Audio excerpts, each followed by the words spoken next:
Thank you for staying with Nile TV International, dear viewers. We're still covering the House of Representatives elections 2025.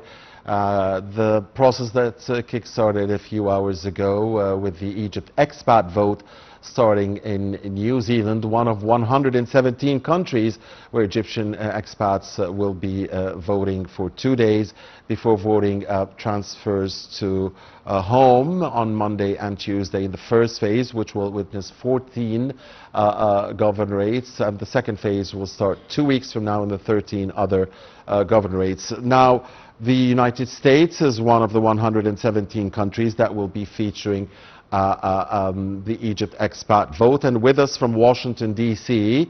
is Dr. Nabil Mikhael, the professor of international relations and the political and economic expert. Dr. Mikhael, thank you for joining us. Good evening. Good evening, sir. Thanks for calling. I'm glad that you contacted me to comment on this important event, and I'm ready for your answers. Dr. Mikhael, I'm happy to be talking to you. I guess we haven't talked in 10 or 20 years maybe, but of course you were a regular guest with us here on Nile TV International. It was always a pleasure really having you, Dr. Mikhael. We wish you all the best always. Now, sir, tell me, what are the preparations within the Egyptian community in Washington, D.C.? What is the mood like before the Egypt expat vote starts, of course, at 9 a.m. in the corresponding local time zones of Washington, New York, Chicago, Houston, and Los Angeles? Basically, things are ready. The consulate that you named, the embassy itself here in Washington, D.C., all the staff, all the bureaucracy, all the embassy personnel are well prepared to basically receive thousands of Egyptians across the U.S., and the U.S. is a big nation, to cast their votes, to exercise their constitutional duties, to give an opinion about the future of their mother country at a critical juncture in its history. So there is a great deal of enthusiasm. The mood is one of sincerity, love, and passion for Egypt. So I'm quite sure that it will culminate in a good record, a very decent number of voters, and basically everyone is entitled to his views. Right. Dr. Mikhael, as you mentioned, this democratic process is happening at a very critical time and at an instant where a lot of things are happening. I mean, Egypt witnessed the Sharm el-Sheikh signing of the Gaza ceasefire deal. Egypt is now brokering and playing a big part in trying to bring an end to the Sudan crisis.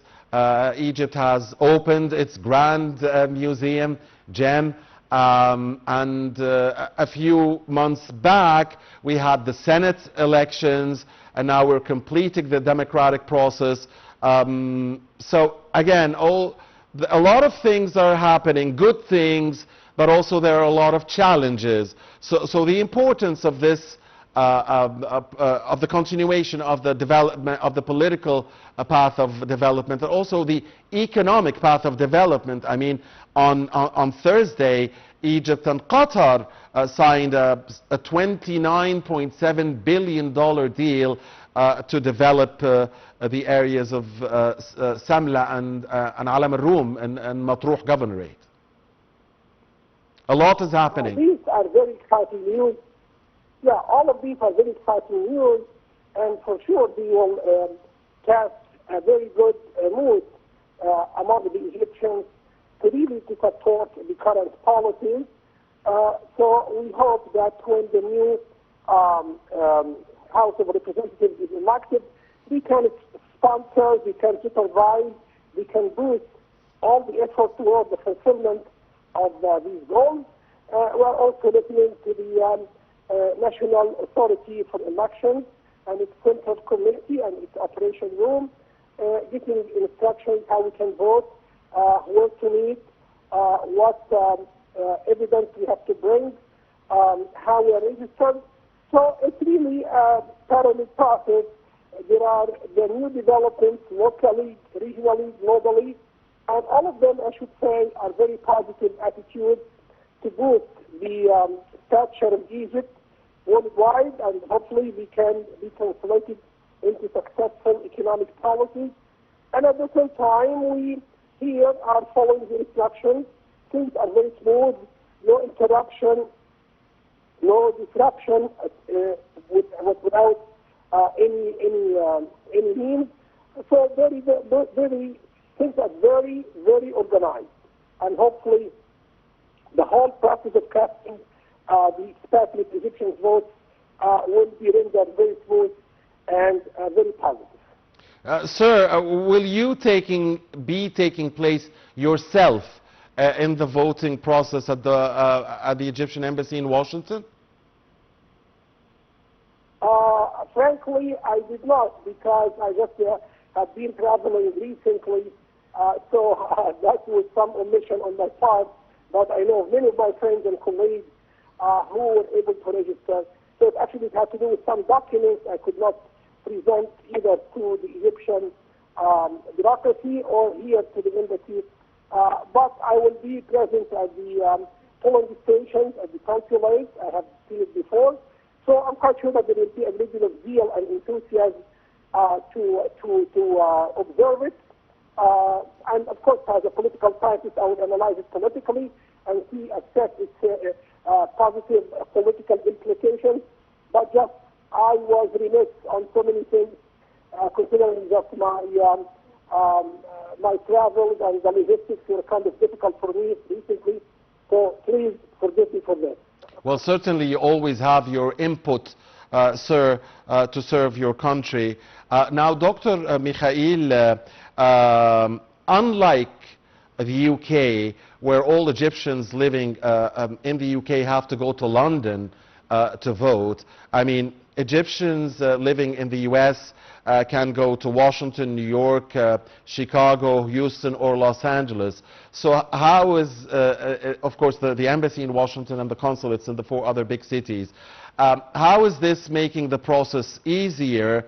Still, you know, I assume that many Egyptians would have to travel across the vast area, the vast spaced U.S., because many of them must be living in other states or cities as well that don't have embassies or consulates for Egypt. So how is this, how easy or difficult is it for Egyptians to take part in such events in the U.S.? There are, of course, some difficulties, but I think also in terms of the logistics, things are arranged well. And I recall what happened to the Iraqis when they cast their votes.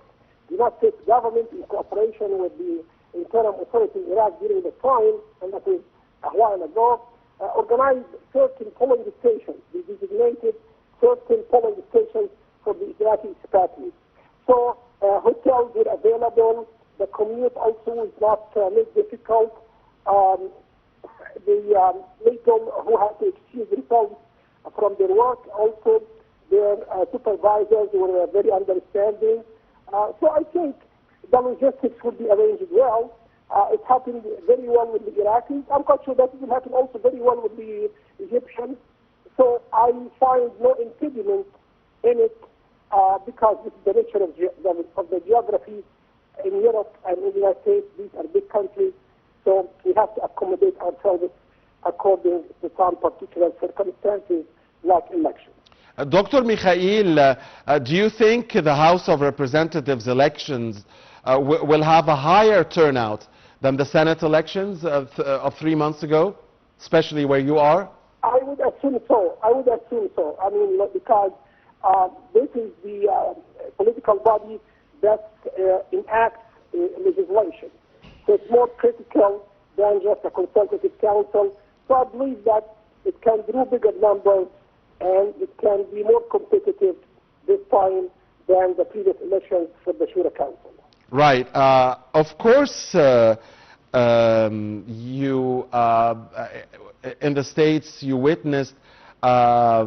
Since we're talking about elections, I know this is not the House of Representatives elections, but it was the elections that you had in the States, and you live there and you're the political expert. So I guess our viewers would also like to know of how meaningful were the results of the mayor elections in New York, where Mr. Zohran Mamdani won, the first time a Muslim, who went against who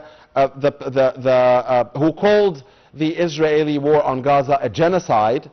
So what does that mean, especially the mayor elections where Mr. Mamdani won, and also the fact that the Democrats in the other elections that took place in Virginia and California as well, and another state which I really don't remember now, how is this a blow, or is it at all a blow to the U.S. administration of Mr. Donald Trump? Right, yeah. Virginia, New Jersey, and New York City witnessed important elections. They sanctioned the dominance of the Democratic Party in these elections. And as the Wall Street Journal editorialized today, yes, Trump is on the ballot. It's why Trump immediately called for an end to the filibuster or the intentional delay in the legislation in the U.S. Senate to approve a budget. Trump may retreat a little bit from some of the things that he wants in the budget. It is basically the elections in Egypt are taking place against the backdrop of important legislative elections in the U.S. It leans that the results basically were favorable to the Democrats. Still, there are other things to watch from now till 2026, the next round of the legislative elections, and 2028, the presidential election, which I'm sure that President Trump will seek re-election. So it is just a political game. It is the nature of politics being a very competitive and very tough game. And it is fun sometimes. That's why sometimes watching politics or watching elections is like watching sports. You will see two people and there is a winner at the end. Yes. Okay. Back to our elections, the House of Representatives elections. How significant, how important are these elections, do you think, for Egypt at this moment, Dr. Mikhael? It helps in the evolution of democracy. It also could establish a very good relationship between the executive branch of government and the representative of the legislative branch of government. It could also answer terrorism and answer all the calls for political moderation, improvement, and reform, because here are millions of Egyptians casting the vote in a very organized, peaceful, and decent manner. So it basically contributes to the stability of Egypt, and it promotes democracy, justice, human rights respect, and hopefully economic and political development. And finally, Dr. Mikhael, how do you personally feel when you participate in events related to your homeland, to your mother country, and how do you think Egyptians, be it from older generations or even those from the second or third generation, feel when they participate in events linked to their beloved country, say like elections we're going to witness in a few hours' time? It is basically the whole generational aspect of politics. The love of the nation, caring about it, is passed from one generation to the other. It fosters patriotism. It educates the young generations about Egypt. It tells very good stories about the people, the parties, the associations, the activists, the crowd, the electors.